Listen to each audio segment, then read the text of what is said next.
নমস্কার বন্ধুরা, আজ শেয়ার করব দুর্দান্ত স্বাদের কচুর শাকের একটি রেসিপি। কচুর শাক এইভাবে রান্না করলে আঙুল চেটে ভাত খাবে সবাই। গ্যারান্টি দিচ্ছি একটুকু গলা ধরবে না, সে আমিষ হোক বা নিরামিষ। অনেকেই হয়তো মনে করেন কচুর শাক রান্না করা অনেক ঝামেলা, তবে আজকের এই রেসিপি দেখার পরে আপনাদের একটুকু ঝামেলা মনে হবে না। খুব সহজে রান্নাটা করে নিতে পারবেন, আর খেতেও হবে দুর্দান্ত। আর কচুর শাক খাওয়াও কিন্তু আমাদের শরীরের পক্ষে ভীষণই উপকারী। কচুর শাকে আছে প্রচুর পরিমাণে আয়রন, ভিটামিন। তবে চলুন দেখে নেওয়া যাক আজকের এই রেসিপিটি। তো প্রথমেই দেখুন, এখানে আমি কচুর শাক নিয়েছি, আর কচুর শাকগুলো কিন্তু খুব ভালো করে পরিষ্কার জল দিয়ে ধুয়ে নিয়েছি। এবার এই কচুর শাকগুলোকে একটু সেদ্ধ করে নেব। এর জন্য একটা কড়াইয়ের মধ্যে নিয়ে নিলাম কচুর শাকগুলো। তারপর এর মধ্যে দিয়ে দিচ্ছি 1 চামচ লবণ। এবার এই লবণটা দিয়ে একটা ঢাকা দিয়ে রাখবো অন্তত 5 মিনিট। 5 মিনিট পর দেখুন ঢাকনাটা খুলে নিয়েছি। কচুর শাকটা কিন্তু এখনও সেদ্ধ হয়নি, কচুর শাকটা থেকে কিন্তু জল ছেড়ে দিয়েছে। এবার একটু ভালো করে উল্টে পাল্টে নেড়েচেড়ে মিশিয়ে নেব। যেহেতু লবণ দিয়েছিলাম, কচু শাকটা অনেকটাই ছিল বলে নাড়াতে পারিনি, তাই একটু কমে যাওয়ার পর নেড়েচেড়ে মিশিয়ে নিয়ে তারপর ঢাকা দিয়ে রেখেছিলাম 10 মিনিটের মতো। তো এখন দেখুন কচু শাকটা কিন্তু খুব ভালোভাবে সেদ্ধ হয়ে গেছে। এবার আমি একটা ছাঁকনির মধ্যে নামিয়ে নিচ্ছি। ছাঁকনির মধ্যে নামিয়ে নিয়েছি কারণ এর মধ্যে যে জলটা রয়েছে সেই জলটা কিন্তু ফেলে দেব। তো দেখুন আমি কিন্তু এখানে কচু শাকটা নামিয়ে নিয়েছি, আর এর থেকে কিন্তু অনেকটাই জল বেরিয়েছে। এইভাবে আমি রেখে দিচ্ছি। কচু শাকের জলটা ভালো করে ঝরিয়ে নিয়ে রান্নাটা করে নেব। এর জন্য প্রথমে আমি কড়াই গরম করে নিয়ে এর মধ্যে দিয়ে দিলাম 2 চামচ সর্ষের তেল। ফোড়নেই দিয়ে দিচ্ছি 1/2 চামচ কালো জিরে।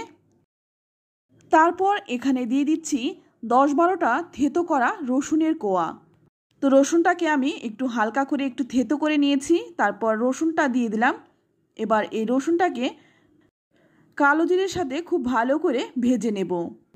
তো রসুনটা যখন এইরকম লালচে রং ধরে যাবে তখন এর মধ্যে দিয়ে দিচ্ছি 10 থেকে 12টা চেরা কাঁচা লঙ্কা।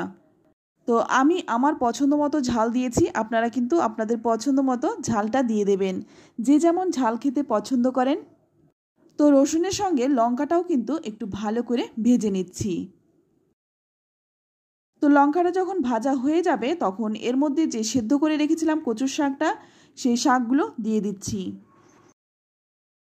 শাকটা দিয়ে দিলাম। এবার খুব ভালো করে নেড়েচেড়ে মিশিয়ে নেব। আর এই শাকটা দিয়ে কিন্তু অনবরত নাড়াচাড়া করে নিতে হবে, এতে করে শাকটা কিন্তু খুব ভালো করে মিশে যাবে। শাক যত ভালো মিশবে খেতেও কিন্তু তত বেশি ভালো হবে। তো এবার এর মধ্যে দিয়ে দেব একটু হলুদ গুঁড়ো। তো হলুদ গুঁড়োটা দিয়ে খুব ভালো করে আবারও কিন্তু নেড়েচেড়ে মিশিয়ে নেব। তো বন্ধুরা, কচুর শাক কিন্তু শুধুমাত্র নিরামিষ ছোলা দিয়ে বা ইলিশ মাছের মাথা দিয়েই ভালো লাগে না। এইভাবে রসুন ফোড়ন দিয়েও কিন্তু কচুর শাকটা খেতে দুর্দান্ত হয়। তো আপনাদের কাছে রিকোয়েস্ট রইল, এইভাবে একবার রান্না করে খেয়ে আমাকে কমেন্টে লিখে জানান খেয়ে আপনাদের কেমন লাগলো। তো ভালো করে নেড়েচেড়ে মিশিয়ে নিয়ে গ্যাসের আঁচটা লো টু মিডিয়ামে রেখে ঢাকা দিয়ে রাখবো। এটা ঢাকা থাক, ততক্ষণে এখানে একটা মশলা বানিয়ে নিচ্ছি। এর জন্য নিয়ে নিলাম 1/2 চামচ কালো জিরে আর 3 কোয়া রসুন। এবার এটাকে খুব মিহি করে বেটে নেব। তো দেখুন একদম মিহি করে বেটে নিয়েছি। অপরদিকে ঢাকনাটা খুলে নিলাম। এইভাবে ঢাকা দিয়ে দিয়ে মাঝে মধ্যে একটু নেড়েচেড়ে দেব। এতে করে কচুর শাকটা একদম নরম হয়ে যাবে। আর এইভাবে যদি আপনারা রান্না করেন, গলায় তো একদমই ধরবে না, শুধু শুধুই কিন্তু বাটি ভর্তি করেই খাবেন। 1 ফোঁটা লেবুরও প্রয়োজন হবে না। তো ভালো করে নেড়েচেড়ে মিশিয়ে নিচ্ছি। তো আমার এখানে একটু লবণ কম মনে হচ্ছে, তাই আমি সামান্য একটু লবণ দিয়ে দিচ্ছি। আর যে বেটে রেখেছিলাম মশলাটা, সেই মশলাটা দিয়ে দিলাম। মশলার প্লেটটা ধুয়ে সামান্য একটু জলও দিয়ে দিলাম। এবার এই মশলাটাকে খুব ভালো করে কচু শাকের সাথে মিশিয়ে নেব। আর এই মশলাটা দিয়ে 2-3 মিনিট একটু ভালো করে কষিয়ে নিতে হবে, কারণ যেহেতু এখানে কালো জিরে আর কাঁচা রসুন দিয়েছি, তাই কালো জিরে আর কাঁচা রসুনের গন্ধটা একটু ভালো করে যদি ভেজে নিই তাহলে কিন্তু গন্ধটা চলে যাবে। তো 2 মিনিটের মতো এইভাবে নাড়াচাড়া করে নিয়েছি। এবার একটা ঢাকা দিয়ে রাখবো 2 মিনিট। তো দেখুন 2 মিনিট পর ঢাকনাটা খুলে নিয়েছি। আর এখন কিন্তু কচু শাকটা দেখতে কতটা লোভনীয় হয়েছে। এখনও কিন্তু রান্নাটা সম্পূর্ণ হয়নি, আর একটু রান্নাটা করতে হবে। এখানে আমি একটা স্পেশাল একটা জিনিস দেব, সেটা দিলে আরও স্বাদটা বেড়ে যাবে। আর যে সামান্য একটু জল দিয়েছিলাম সেই জলটাও কিন্তু শুকনো হয়ে গেছে। এবার এর মধ্যে দিয়ে দিচ্ছি 1 চামচের মতো চালের গুঁড়ো। তো আমি এখানে চালের গুঁড়োটা দিয়েছি, আপনারা আটা কিংবা ময়দাও দিতে পারেন, তবে পরিমাণটা কিন্তু খুব সামান্য দেবেন। এতে করে কচু শাকটা কিন্তু ছাড়া ছাড়া হবে না, বেশ একটা মাখো মাখো হবে আর খেতেও ভালো লাগবে। আর এই চালের গুঁড়োটা দেওয়ার সঙ্গে সঙ্গে কিন্তু খুব ভালো করে নেড়েচেড়ে মিশিয়ে নিতে হবে, নইলে কিন্তু চালের গুঁড়োটা দলা পাকিয়ে যেতে পারে। তো দেখুন চালের গুঁড়োটা দেওয়ার পরে এটা দেখতে কতটা সুন্দর হয়েছে, খেতেও কিন্তু দুর্দান্ত হয়। তো রান্নাটা এখন হয়ে গেছে, এবার নামিয়ে নেব।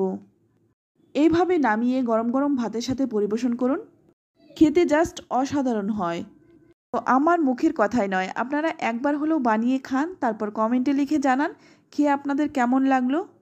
ভালো লাগলে লাইক শেয়ার করতে একদম ভুলবেন না। আর আপনি যদি আমার চ্যানেলে নতুন হয়ে থাকেন, চ্যানেলটা সাবস্ক্রাইব করে নেওয়ার অনুরোধ রইল। সব সময় কিন্তু একই রকম রান্না খেতে ভালো লাগে না, তাই মাঝে মধ্যে যদি একটু স্বাদ বদল করে রান্নাটা করা যায়, খেতেও ভালো লাগে, খাওয়াতেও ভালো লাগে।